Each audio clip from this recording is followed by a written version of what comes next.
Hello, beautiful souls. Victoria Amador here from Soul Healing Tribe and the Awakening the Healer Within Training Program.com.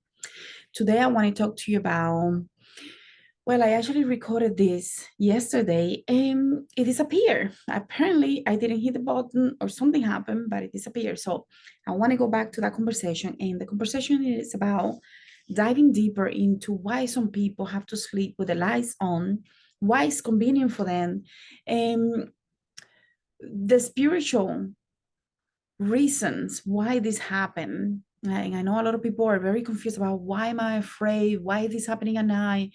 I talk to a lot of people, a lot of clients too, that even when they have worked through their healing process, they also still feel like there's still more there to navigate through, especially when they had a bad day or their energy is a little low. Sleeping with the lights on, something on, helps tremendously. So I want to focus into, I want to go deeper into the origins of why this happens, the energy, how to understand the energy so that you can understand why this happened and that you can get a deeper perspective of, wow, I never even considered that, because this is actually pretty amazing. So let's go back to people that are very sensitive, and especially in this age where there's so many people here, like workers, starseeds, spiritual workers, that are here to assist with the ascension of the planet, right? To liberate a lot of souls from the karmic wheel. So from this trap so of the karma. So why this is interesting is because when you start putting two and two together and you start to understand energy and go deeper into what is energy and why some of us deal with this, it's really fascinating. So let's go through, and I don't have an agenda, so I'm just going to talk, and even if it sounds like I'm crazy. So if we start with the history of, I don't know if you ever seen any of the previous videos from a couple of years ago or last year, where I talked about the fact that some of us are filtered through this matrix. Those people that are like workers, starseeds, spiritual workers that are really coming in with a lot of these people are very highly ascended beings. They have a lot of power within them, and they come into the matrix and they have to infiltrate themselves in order for them not to be seen. Because when you fight the war that is happening, the war that is happening in the astral realm, there is a major war. We all know about it. I tend not to really talk about this because I don't want people to think that it's all negative, right? Because it's not. We obviously have a lot of people, a lot of beings that are assisting in this, to fight for this place, to fight for those souls that are here now, for all of us. So when you consider that the fight cannot be fought from the astral realms because a lot of souls will be destroyed, we also have to know that a lot of people volunteer, and this is not the Dolores Canyon basic thing, like the 3 ways of volunteer that they came to help and this and that. Yeah, but why did they have to come, right? Like they had to come because people were trapped in the wheel of karma. And why people are trapped in the wheel of karma is because of the energies that made this place, this realm, had a different agenda. And it keeps a lot of the souls trapped as, a farmhouse to collect the energies of the souls that are here in order for them to continue to assist in a lot of these energies are sold throughout the multiverses and so on. So I know I'm going a little deep into the deep end here, but I normally putting a little bit here and there, but don't go crazy like I'm about to. And maybe that's why the video disappeared, because honestly, I'm pretty sure I hit the record button. But anyways, I know I sound like I'm crazy right now. So even if you know the story of Sophia and the Nahak married La Betty, if you if you read the Nag Hammadi library and you read some of the old texts and you go deeper into all of that, it starts making sense. It starts making sense and collaborating with what I already had from before, putting two and two together to the point where you get to the point and you're like, oh my God, this is crazy, too many synchronicities. So my head is going like this right now. So anyways, when you start thinking about the stories of the origin of this place and the purpose of why this was built, and then how some beings interfere and took over and created the humans to be an enslaved civilization, and for what purpose? For the energy. So you have a lot of beings that were trapped in this wheel of karma, and that's why you have to be careful with karma, because then you fall into the same trick, right? Like I have to pay for the karma, I have to, and this is very easy to do. So we have to be able to navigate through it, through this matrix, to really understand what's the point of all of this. The beings that are here that volunteer to come in waves, like Dolores Cannon mentions, a lot of the time it happens in waves, little by little, trying to filter through the system so that they cannot be seen, because if they're seen, then they have to put up with a lot of things, like a lot of my clients have to put up with, like being attacked constantly by these formless or form energy forms that basically attack the light body of basically the soul of the beings that are coming in to help with the rise in consciousness. So imagine that when we are being born, we go through a tube. This is medical. If you go into the medical research, I've been studying a lot of medical research just so that I have some medical scientific point of view of what happened when we're doing a womb regression. So as part of my training, is going through a lot of research in one of the trainings that I'm in the process of doing, which is a 2-year degree. And we learn and we have to read a lot of research, medical research, to collaborate the things that happen in the different hypnotherapy sessions, including womb regression. And in those medical research from the British Association and the US American Association, what you're going to find is that a lot of the research indicates that when we're being born, anyways, we're being born and we're coming in, and the soul is being implanted. There is the energy that is being implanted, that it starts growing.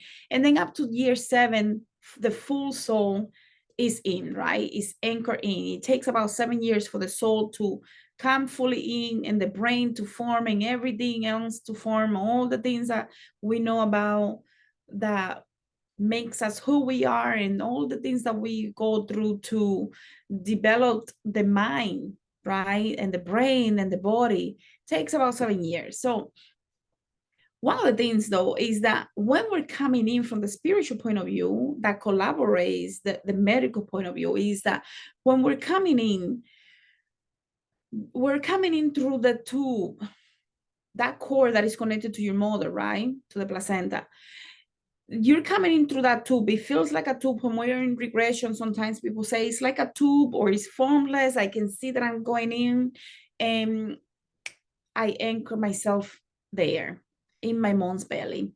And when I do that, a piece of my soul is coming in, is accommodating itself there. And little by little, it grows and grows. And the more the body has, the more light it can absorb. So what happens, though, is that when we're coming in through the tube, I'm going to call it the tube for easier visibility, imagination. So when we're coming in through the tube, because of the light that these beings have, these ascended beings, the light workers, the star seeds, the spiritual workers, however you want to call them, these are ascended beings from throughout the galaxy, throughout the universe, throughout the cosmos, that are coming in because they say, I cannot do anything from up here. I'm going to have to go down there. So they volunteer, they put a plan in place, they come in, and when they come in and they're coming in, that light that they have is like an explosion that is so shiny. It's not an explosion. It's so shiny that attracts everything around the realm, the astral realm, because you do have to come in through the astral realm, right? Like you have to come in order for you to anchor yourself in the body of the little egg, right? So when it's coming in, it's so bright that illuminates a lot. And because it illuminates so much, because you have so much light, a lot of things that are form and formless are going to notice that light, and it's going to go towards that light intentionally and unintentionally. Because unintentionally happens because it's so much light that it's like a magnet. And the intentional ones are the ones that are working with the dark forces that are saying, we need to prevent this energy from coming in fully, and we need to figure out how to keep a piece of it so that we can farm, we can grow that energy and continue to receive energy. And that's sometimes how a lot of the implants are put in the body, in the astral body of who we are here now. And of course, I think the more that I meditate and go deeper into understanding that, the more my consciousness expands. So tomorrow or next week, I might give you a little better idea of what I'm trying to say. So anyways, when it's coming in and it's bright, and those things are coming in, attracting to it, or intentionally being attached so that it can prevent you from really being who you're supposed to be. And it also because they need it, they need that light in order for them to continue to exist. So the only way that they can get it is by stealing it from you. So when you're coming in already in the womb, what you're going to see is that a lot of people that are doing womb regression, they're going to say it's so dark, not just because you're inside the mother belly, but when you start diving deeper into what do you feel when it's so dark, and what happens when this happens, and this happened, and this happened, and this happened. A lot of people, when I take them back a little more, they are so surprised. And sometimes they have done other regressions and they're still surprised that they can go even deeper now and see and experience more because their filter has expanded. They can see and feel more. They can get more understanding that they couldn't get before. The more that you might expand, the more you're going to be able to perceive the different angles of what you're experiencing. So I want you to know that when you are coming through the womb, a lot of people that are light workers and starseeds, spiritual workers, they are going to be attacked already from that moment, so that there is energy leaving you already. It's being stolen, it's being taken, it's not that you're giving it for free, it's being taken from you.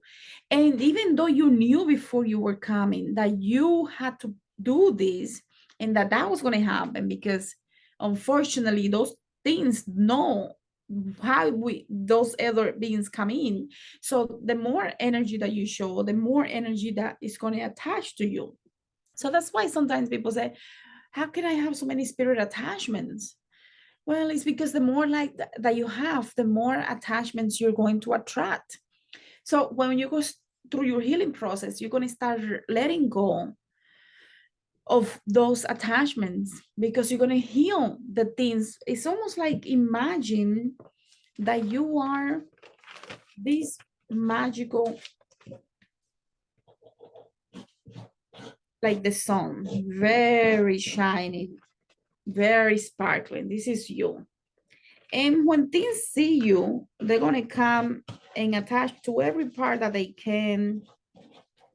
They're going to attach to every part that they can, and they're going to continue until they, until you come out or you start going through different experiences and so on. Now, let's say this has to do with the womb. This one has to do with year 1 issues, year 3 issues, and so on. When you start working on the womb, this energy that attached here, that was creating whatever issues of feeling afraid of the darkness, feeling low, feeling tired, and you start working on that, this spirit is going to disappear. You're going to release it. And you start working on year 1 and so on until you start releasing all the different traumas. These are anchors of the traumas. And when you have an anchor of a trauma, and because you are coming in, you volunteer to come in, you also had to be programmed with several things, different past lives, different traumas. You're going to pick up you're picking up the trauma of the family that you're coming through, right? So you are also volunteering to clear their trauma, to clear the karmic issues so that the whole collective family can ascend. So it is heavy. It is going to be heavy. It's not going to be easy because you're working for many, many, many, many, many souls to help them ascend. So you start working on the financial issues, you start working on the mother issue, the father issue, the siblings issue, you start working with the friends issues, you start working with having issues with authority and this and that. That's because you are working for the entire family. So when you come in, and how this relates to the darkness, I'm going to put it 2 and 2 together in a moment, but when you come in, you are agreeing to do everything and accept all the programs of the ancestors so that you can break through them. So when you go through past lives, it doesn't matter if it's your past life or somebody else, you're processing the past life like it is yours because it is your ancestor, is you, everything is one, it doesn't matter. You are transmuting those past lives, whether it is for you or your family, doesn't matter. But you have to put yourself in the first person so that you can really do the work. That's how it works. So you are transmuting for the whole family. You accepted all the things that the family had to work through, and you took it in as your problem. And now you have to go through those lives, work on those lives, past life, parallel life, this life.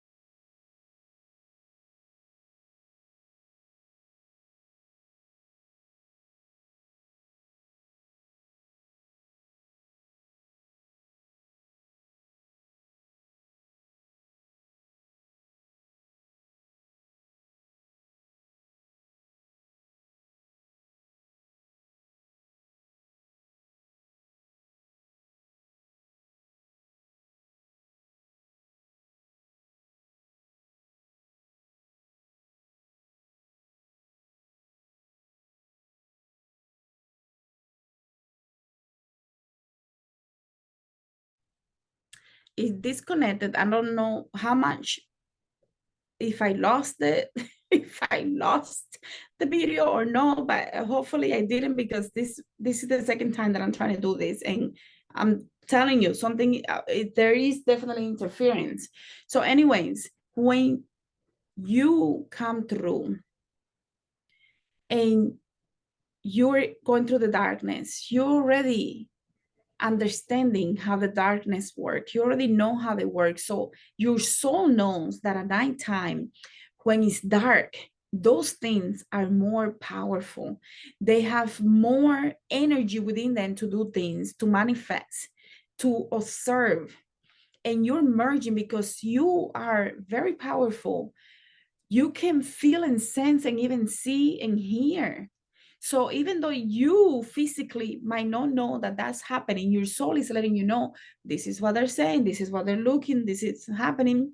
And it sounds like there's 2 of you having 2 different experiences, but in reality it's one. And somehow your lower you and your higher you knows it. So at nighttime, when those energies, the frequency goes down, and those energies can come up because they resonate at the lower frequency when it's dark. They will come up and they are going to be attracted to your energy because you still have so much within you. They're going to be attracted to your energy. They want to eat from your energy. So therefore, they're going to try to mess with you. And that's how they do it. So when you are refusing to sleep with the lights off, it's because you know something is happening here. So the lights on, that light that represents light, that light bulb that represents light. It also helps because it represents, it raises, it's not that it raises the frequency of the room, but it prevents a part of you to feel like everything is dark. Therefore, it's easier for these things. It's almost like a disconnection. Like when you leave a little light bulb on or night light, it's almost like you letting you know we are not going to allow um, myself to feel here or whatever is happening, because there is a trauma that you still haven't worked through, that you know you need to work through, but because you haven't worked through, you know there is a hook there for them to hook. So your little you is saying, oh, I'm gonna leave the light on because I know I need more work to do, but maybe I don't have the money, maybe I don't have the time, maybe I don't know that I need the help. So this is gonna help me sleep. It's gonna help me not be completely in darkness, because when I am in darkness, I am in the astral realm. And the darker it is, the more powerful you become in the astral realm, and you can sense, feel, and hear things. So, you know why the dark rooms in Guatemala and some other places are very powerful? And you spend 3 or 4 or 5, 7 days or 30 days in those rooms, because you open up your third eye to the point when there is no coming back, right, from it. So when you are in your room and everything is dark, you're doing the same thing. You are letting go of the physical senses and going into your spiritual senses. And because of that, you can feel and see and have communication with these beings. And if you're not ready to address them or be in your power, you know that leaving the little lights on is going to help you get some rest. So the more, and I'm going to go into a different, deeper, more maybe part two of this conversation in another time, but I want you to know that there is a reason for you to experience all of that. When you are so powerful, a lot of things are going to be constantly going after you. A lot of things are going to be wanting your energy. And if you came to assist, you better know that you are being observed by these entities, right? So the more power and the more healing that you do on yourself, the less power they have over you, and the more afraid they are of you. So they will leave you alone, which is why I always talk about when you go back to your heart and you operate from that space of the heart and you're really vibrating high, those things cannot come near you, because you're like a reflection, a mirror, and they can see themselves, and they don't want to see themselves. So that the low vibration is what keeps them alive. The fear, the doubt, the confusion, the shame, the anger, the rage, the jealousy, the envy, all of those things are going to keep them alive, and it's going to keep you connected to this being. So you have to operate from your heart space, but to work from your heart space can be hard when you're so dissociated, because a lot of your energy is fragmented, which is why doing the healing work that we do is so crucial. I don't want to go into my clients, but when I see my clients do the work and they get to the next level of that, and there is no fear anymore, there is no doubt, there is no confusion, they are standing in their power, and they become someone that they know they can trust themselves. They know who they are. They become aware of who they are and why they're here. And they really know it to the point where no one can take that away from them. So that's what I'm talking about. When you get to that point, you know what your purpose is here. You know what is the point of all of this, and things start making sense. You understand. You get to the point where you can understand that you're here for a cause that is bigger than you. There is no need for victim mentality. You overcome that, right? It's not like this because it does take time, but you overcome it. For 30, 40, 50 years, you were not able to do this. But when you start doing the healing work, you leave the victim mentality away. You also leave the mentality that takes more time because this one comes with ego. I have to be the savior. Yes, we're here to do our part, but I am not the only savior, and I'm not going to be the only one that saves humanity. This is collective. I see you, I feel you, I respect you. You are my sister, you are my brother. We're going to do this together. I don't need to be the one because that with that comes a lot of ego. So when you start, and then sometimes you just like the freaking observer. So you have this bitten triangle um thing going on. You go from beaten to I need to be the one to save, to no, no, no, I don't need to be the one to save, and I don't need to be the beaten, but I also cannot be the observer because that would make me a beaten too. I need to be in my power. I need to do my part. You do your part, I do my part, right? When you understand that, things start shifting. You are free to do and decide what and who you want to be. So this is important because when people that are having issues with sleeping in the dark, they're still in a place of fear and doubt and confusion, right? And sometimes you go through the waves where you work through one thing and you go to the next phase, and maybe again you feel like, oh, today I need a day off. I need to sleep with the light on, because you know that you are so powerful that when you go deep, you go deep. And that is okay. I'm not going to put anyone down. In the next video though, I'm going to talk more about the energy, because I think I got sidetracked. I'm going to talk about more about a little bit of the history of why this happens. Why? Yeah, I'm going to leave it here. I'm just going to leave it. I feel like and I got disconnected, and this is the third time, so now I don't know if I recorded any of this, which is a major distraction for me right now. All right, I'll see you guys on the next one. Thank you so much for being here.